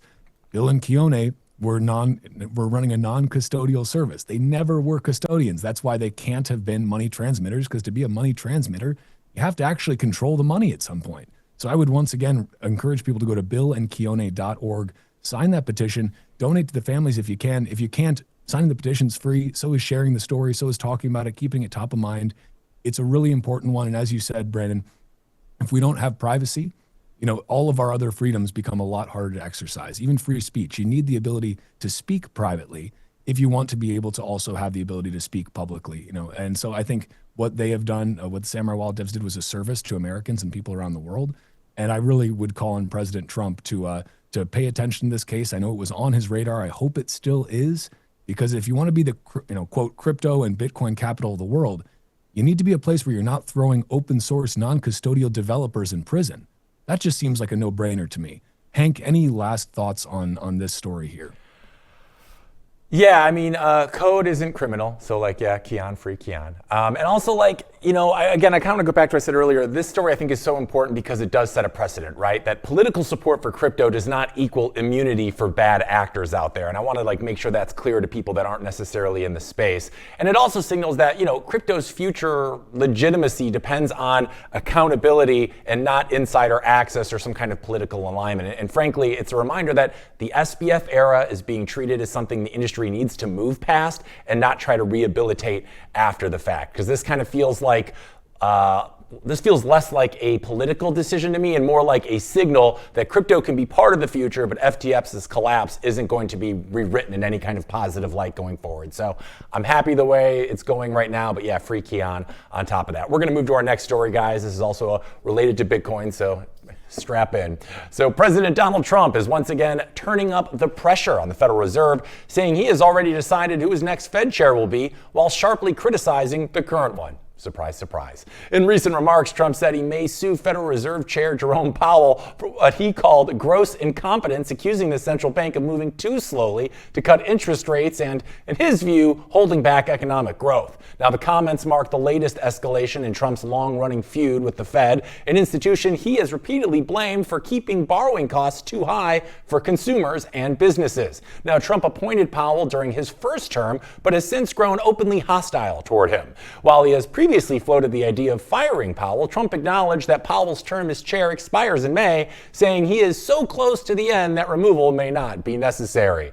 In an interview with the New York Times, Trump said he has already made up his mind about his next Fed chair pick, though he declined to name that candidate publicly. When asked about Kevin Hassett, a top economic investor and leading contender, Trump said Hassett was certainly one of the people that I like. Trump made one condition clear: any nominee, he said, must support faster and deeper interest rate cuts, adding that anyone who disagrees with them would never get the job. Now, those remarks have raised concerns among economists, lawmakers, and investors about the future independence of the Federal Reserve, which was designed by Congress to operate without direct political pressure. Now, the comments come after the Fed cut rates by a quarter point in December, bringing the benchmark range to 3.5% to 3.75%, its third cut of the year. Now, Trump argued the move should have been larger, saying borrowing costs remain too high for everyday Americans. Powell and the Fed have maintained that policy decisions are driven by inflation and labor market data, not politics. Legal experts note that successfully suing a sitting Fed chair would face significant constitutional and legal hurdles. Brandon, let's start with you. What's your beat on this story? What are you making of it so far? Yeah, I mean, zooming out to me is always the thing that my tiny brain can do. It's just one of those things where we know the long-term game. We know rates are going to continually, maybe not touch the zero bound, but they're always going to be going lower in the sense of there's going to be printing. It's the Ben Bernanke paper for 2002, deflation, why it can't happen here. The 2012 paper from the IMF, financial repression, right? And now we have, the different choke point things going on over the last 10 years, 15 years. You look at all of it and and then you look at just the debt in general, right? The debt in general, I think it was just in the last day or two, Trump announced, or last couple of days, that the budget he wants $1.5 trillion for the military. I think it was he was the first one to do over $1 trillion, and now he wants 50%. I mean, you can't make this stuff up. I mean, where are we getting this cash from? And we're taking over countries or snatch and grabbing people, whether they're good or not. Who knows? No one knows at this point. I mean, that's the one thing too, not to side tangent too much, but I think I've watched about 20 different people from the right and the left, Bitcoiners, gold guys, oil guys. If there's one thing, that common thread between all these people, no one has any clue what's going on, like zero clue. The one thing you can gather from all this, though, is that people do think it's in a multipolar world we're entering. And so, again, where does this lead us? It leads us to, like you said, Hank, and it's the Federal Reserve, how independent is it? What's the future of the Federal Reserve? But we know in the short term, though, again, that there's going to be printing, there's going to be financial repression, get into hard assets. Obviously, all of us believe Bitcoin is the best thing. It's the fastest source strength. It's the only finite thing equal to your finite time and energy. So to us, it's very obvious. But to the average person, again, this is only going one direction, and we're going to be at 100 trillion in what, 5 years, 10 years? We'll be at 100 trillion. I mean, where does it end at any point? So who it is, Hank? I mean, again, I don't know. I'm not going to pretend to know who it is or what's going to happen in the short term. But we know where this ends up long term, and I think that's the thing that for us hodlers, we have to keep the main thing. Yeah, true. I mean, so Walker, what are your thoughts? As a Bitcoiner, you probably love it, but is pressure on the Fed from politics a good or a bad thing? What's your initial thoughts on this story? Well, I've got to push back on one thing that you said, Hank, which is that the Federal Reserve was designed by Congress. Ultimately, it wasn't. The Federal Reserve was designed by bankers in a secret meeting on Jekyll Island. The Federal Reserve was explicitly designed in secret so that the American people and Congress wouldn't vehemently oppose it, which they, of course, would have if they had not done this in secret, and then pushed through the Federal Reserve Act during I believe it was right before the holidays. It was basically when a lot of people were already gone. The vote was very low in turnout. Yeah. The point here being that ultimately, I think this goes back to kind of Lynn Alden's core thesis, which is nothing stops this train, right? Ultimately, fiscal dominance is real. we know that no matter which political party is in power, one thing is certain, and that is that they will print more money. The government will get bigger. Nobody is shrinking the government. It's not a Republican, not a Democrat. It may grow slightly faster or slightly slower under one or the other. But the reality is that both sides of this political spectrum, this Coca-Cola, Pepsi-Cola democracy, are going to grow the national debt. They're going to increase the monetary supply. Now, the Federal Reserve is, of course, a cabal of private bankers, unelected banker bureaucrats. This is something that is supposed to be, it's a public-private institution, whatever the heck that means. But the reality is that it's something that if you look at the track record since its conception in 1913, also coincidentally the same year that an income tax was added to the United States, you see what it's done. It has not really done much good for the average American, right? The cost of everything continues to increase, but really the cost of it's increasing because they keep debasing the currency. They add new units of the currency into circulation. That decreases the purchasing power of the units that are already out there. This is basic stuff, guys. But unfortunately, nobody in political power wants to talk about it that way. They just talk about it as my opponent is the one who's raising grocery store prices, or it's the greedy corporation's fault, whatever else it is.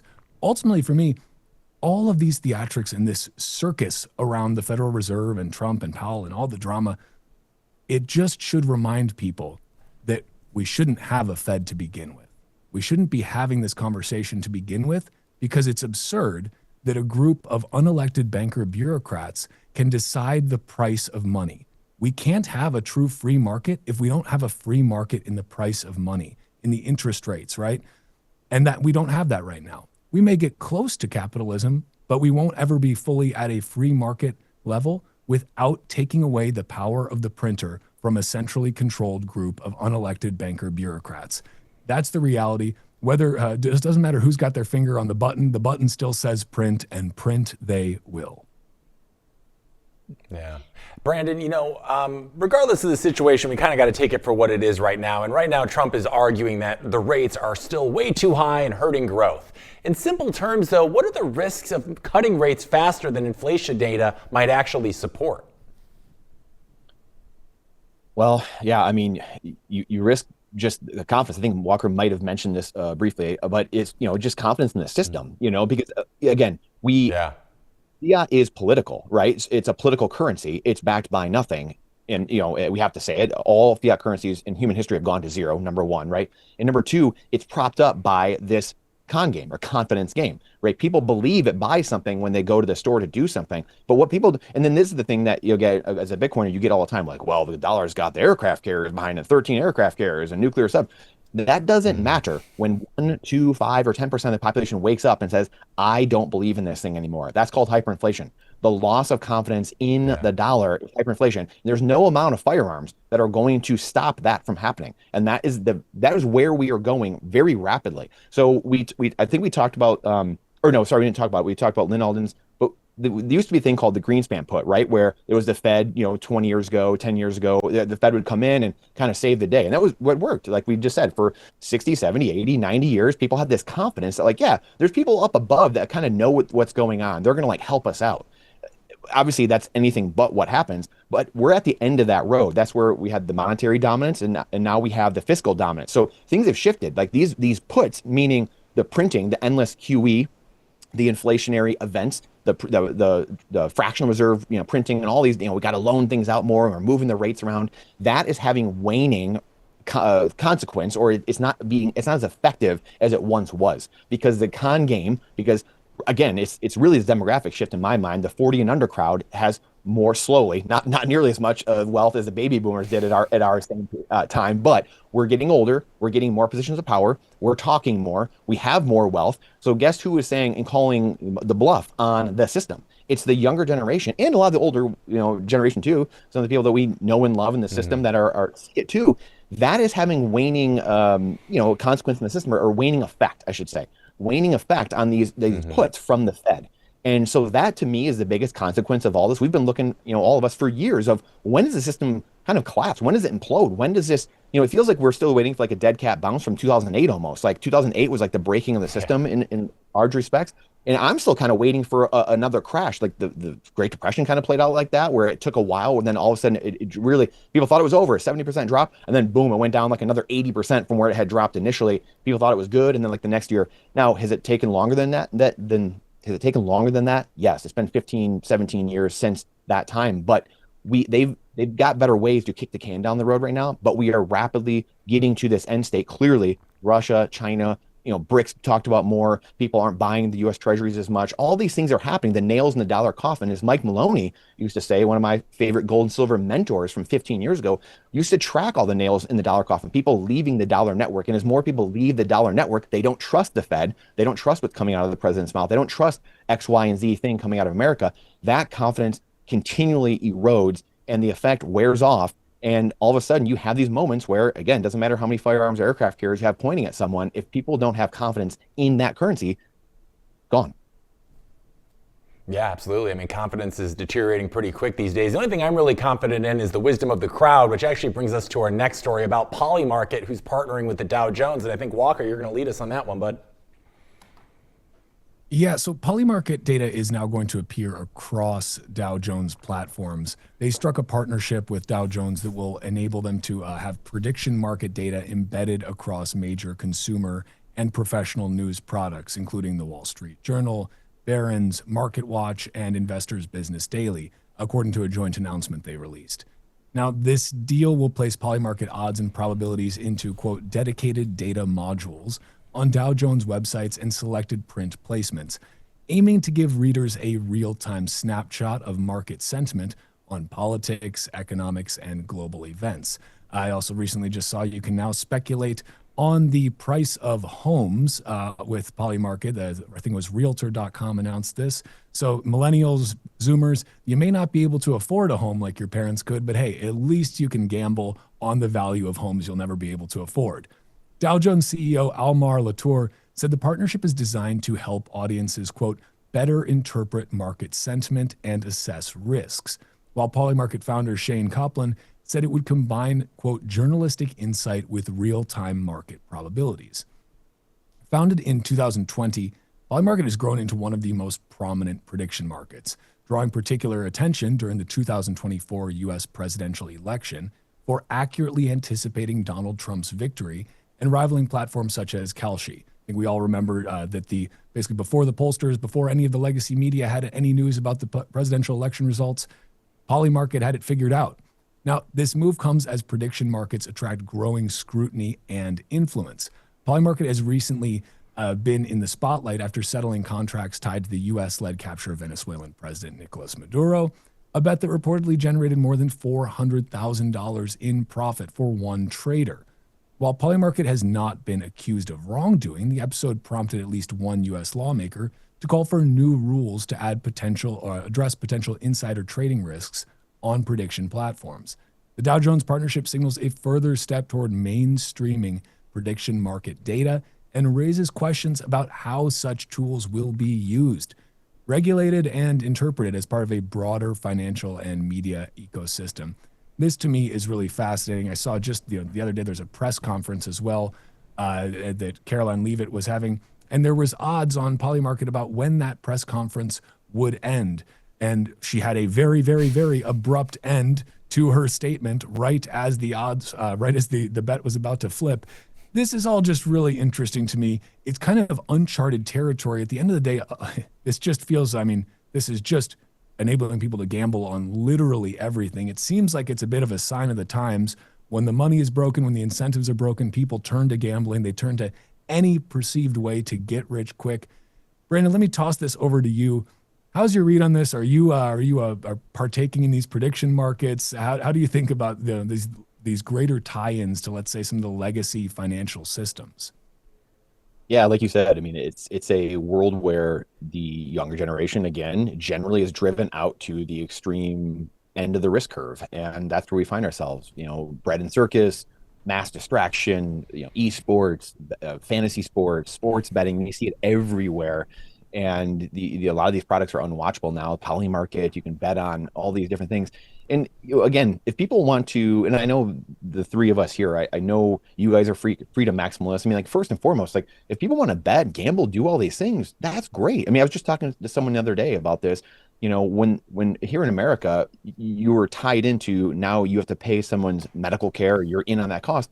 I don't care what you eat. I don't care what you bet on. I don't care what you do. But when you're tying me into the system now, or we have a currency, I'm not going to call it broken currency. Fiat currencies are doing exactly what they're supposed to do, which is malincentive and stream all the value to the top, the people at the top. So it's doing what it's supposed to do. But when you tie us into the system together, now I have a say. Now I'm enraged. Now I'm outraged. Now I'm going to, advocate for, whatever, where I just want to be left alone. I mean, all of us want to be, well, I should say the three of us at least. I don't know about everybody, but we want to be left alone. Live your life, do as you wish. You want to go bet on this, you want to go, and of course these things, the NFL, look at all these things. There's script writers, like Polymarket, all this stuff. There's people behind it because it's a system designed to scam and siphon your value from you, keep you on the hamster wheel, keep you distracted. We're all in the Coliseum. The emperor's up top giving you the thumbs up, thumbs down. And the real game's going on in the treasury behind the Coliseum. They're clipping the coins, they're melting them down. This is how the game works. It's not that Bitcoin or something like that's going to, take, we're fallen humans. It's a fallen world. It's not going to take out all chaos in the world, but it cleans up, 50, 70, 80, 90% of all the debauchery going on in the world and incentivizes humans to cooperate because it puts us on this positive sum upward cycle. And it's not this negative, zero sum game where we're just circling the drain in fiat, where it's designed incentivizes scamming. And, I forget the Basquiat quote from hundreds of years ago, right? But when men have the system that's designed to plunder, they create the legal code that glorifies it and the moral code that justifies it, right? And that's the world we are in because of the fake government currencies we have. Period. End of story. So of course, Polymarket, all this is designed to do this. All these companies, the NFL, that's all entertainment, right? It's all entertainment. There's script writers trying to get theirs, designed to get theirs, and the moral code that justifies it. Well, I'm justified. I'm scamming. He's scamming. I know these people are scamming. So why aren't I scamming? And then why are the producers? Why are we doing anything of value? Because now I should just scam too. These guys are all scamming. Why am I upholding the whole system? So here we are. Yeah, it's one of those things where you almost you start to get to the point where you say, well, boy, being a moral and just and ethical person doesn't seem to be a good way to get rich in this world anymore. Heaven forbid that folks just focus on creating value for their fellow citizens, being entrepreneurs, addressing things that the market needs. No, it's a lot easier just to screw people over. But Hank, let me get your take on this. We're seeing Polymarket and all these other prediction platforms, right? There's a number of them now. These are becoming so widespread. And also we're seeing this every app now. It's every trading app, whether it's something like Gemini or whether it's Robinhood, they all are integrating these prediction markets as well. You can bet on the weather right there in Robinhood, and to me, it's like this all is really just, it's sports betting on steroids. But I mean, is this something that you think is just, again, as Brandon was saying, kind of a natural consequence of where we're at in, let's say, this cycle of fiat currency decline? Is this something else? Is this a good thing? Does this enable more realistic sentiment to be expressed, especially as it relates to political, let's say, elections? Hey, maybe that's a good thing. It allows people to actually show what, put your money where your mouth is. What's the real sentiment right now? Love to get your take on this. Yeah. I'm very split on it. The degenerate gambler part of me obviously loves this. It's like, not only can you bet on the thing, you can bet on the things that are going to affect the thing you're ultimately betting on. And this partly is because, remember Robinhood during the COVID era, totally gamified investing in a way that we really hadn't experienced before. So part of me feels like it's an extension of that. With that being said, I do think there is some benefit to the idea of the wisdom of the crowd, especially in an era where the distrust for legacy media and the motives behind those companies is very questionable in a lot of instances. However, like sports betting, this is also ripe for potential fraud, insider information. As I was mentioning earlier when I was talking to Nolan, a buddy of mine, for instance, is a Reddit sleuth, and he went through Reddit and he found this screenshot of this guy who has 100% success rating on Polymarket, and he just placed a very large bet that Israel is going to attack Iran on January 31st. So I worry about stuff like that. If he's 100%, he's betting a lot of money. That seems like some kind of insider info there. That freaks me out. But I also like getting info from kind of the general populace that might not necessarily be in accordance with often partisan headlines that you see in the news. So I'm hoping it brings a little bit of additional element of truth to the world, but likely it's just another form of gambling. Let's be real here. All right, guys, we have to take a quick break, but okay, one more. Yeah, go ahead.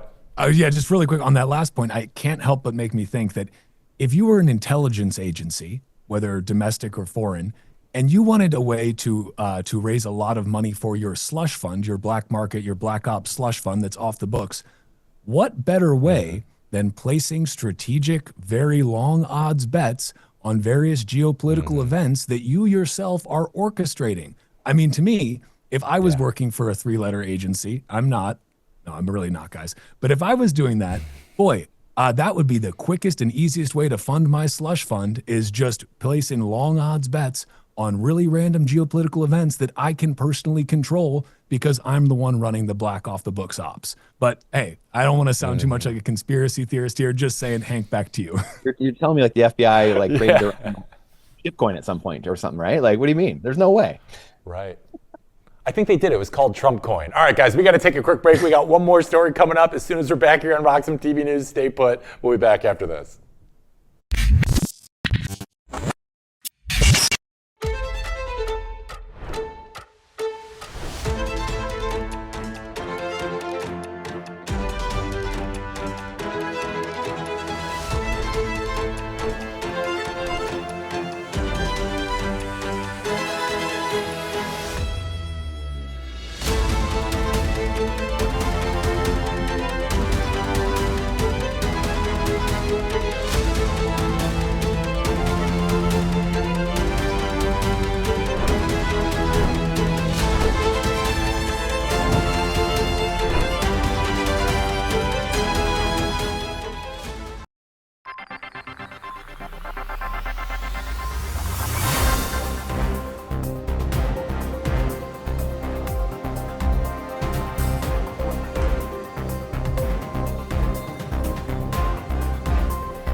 Welcome back to Roxom TV, everyone. I'm Walker America.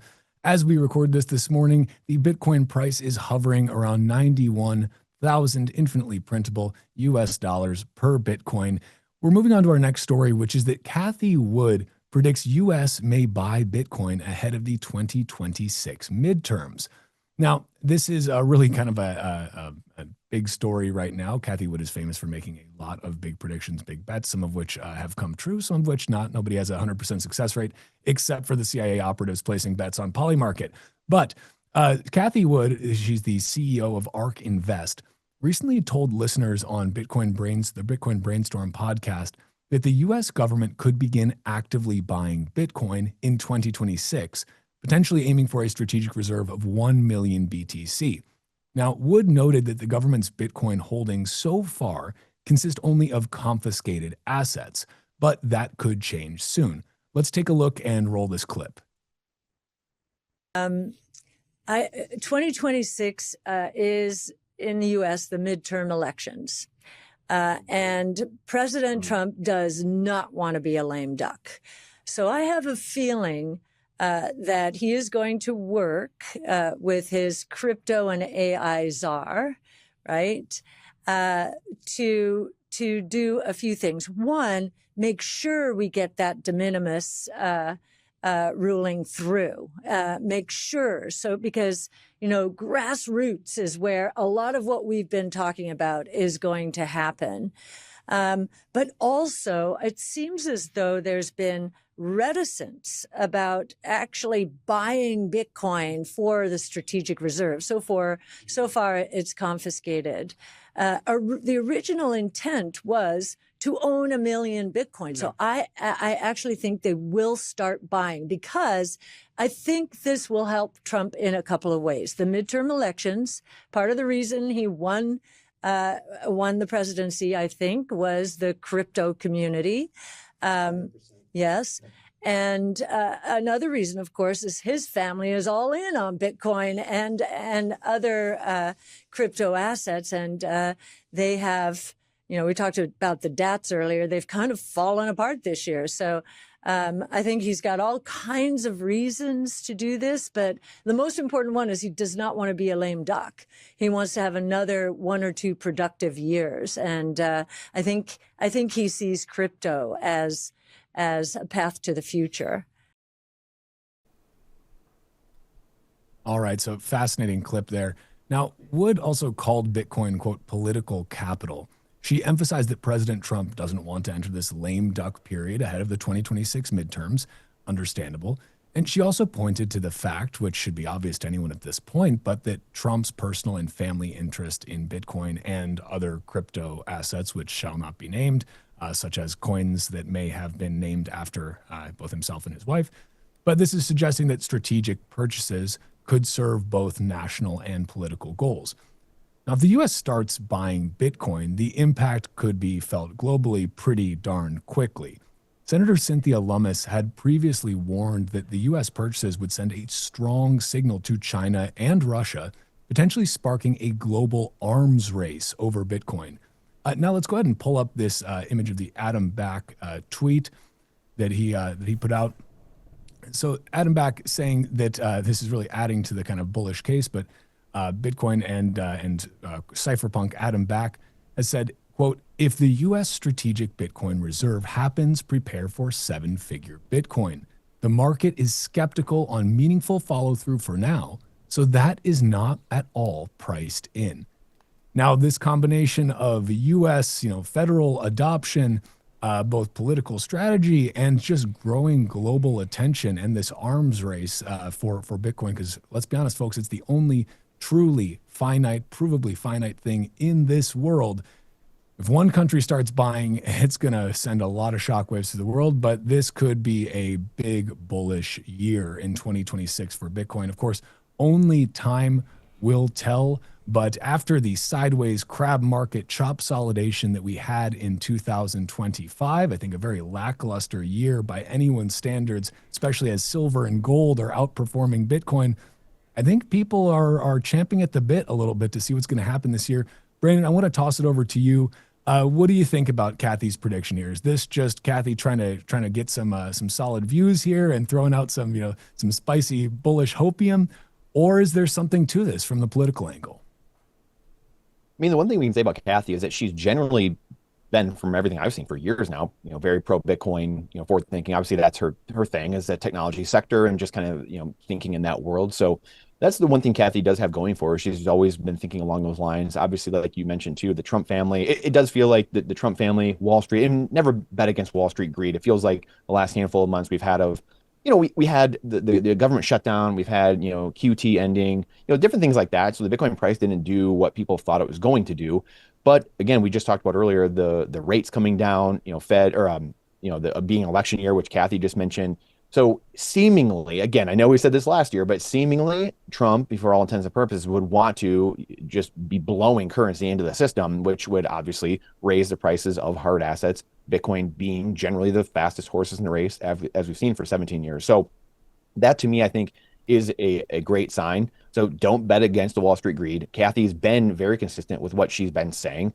Again, like one of you mentioned, just your predictions aren't always going to be spot on. Obviously, it's very hard to time, but you miss 100% of the shots you don't take. So I don't think you can really, downplay the man in the arena that's been, doing that and making those predictions. But we're going to see it. Like we said this earlier, the government has to print so much money just to cover. I mean, the new expenditures of what's going on, the entitlements, the military. Where do we think that's coming from? And what is going to happen as you have currency coming in the system, rates, what the Fed's doing, and also you have the amount of Bitcoin that is not in circulation. Like you said, Walker, this is an asset that has a cap to it. We've never seen this in human history. So that doesn't change. And it only gets less. Again, newsflash, what are we, 3 years away from the next having 2.5 years? Whatever it is at this point, we have this system where we've never seen this network before, and that's what I think people are massively discounting. And to again, what Kathy is saying, this is a world that a lot of these things just haven't been priced in, like what Adam said. We've never seen it. Humans don't work with exponentials well. We do the linear thing well. We don't do exponentials well. We're at the exponential part of the debt curve. So again, the debt itself is therefore going to be the price of Bitcoin in essence. The charts are going to look the same. And that's where the people always say, well, Bitcoin wouldn't exist if the Fed was, not going crazy, the government wasn't printing, doing all the things. It's like, of course, like that's exactly why Bitcoin's here, because it was discovered to be the thing that rips all this apart. We wouldn't have it if governments did what they were supposed to do and protected the people and the rights, the God-given rights of humans, and that's all they did. We wouldn't need anything else. We could get along with gold and silver. We could get along with fiat currencies. We could get along with anything. If people followed, just 10 commandments, we would be great. But that's not life. That's not how life works. And so we are in the system where it's going to balloon. It has to. It's mathematically guaranteed to go up, the debt. So that's why we say Bitcoin is mathematically guaranteed and engineered to go up. It is there to be the escape valve. As Christine Lagarde has said, the European Union,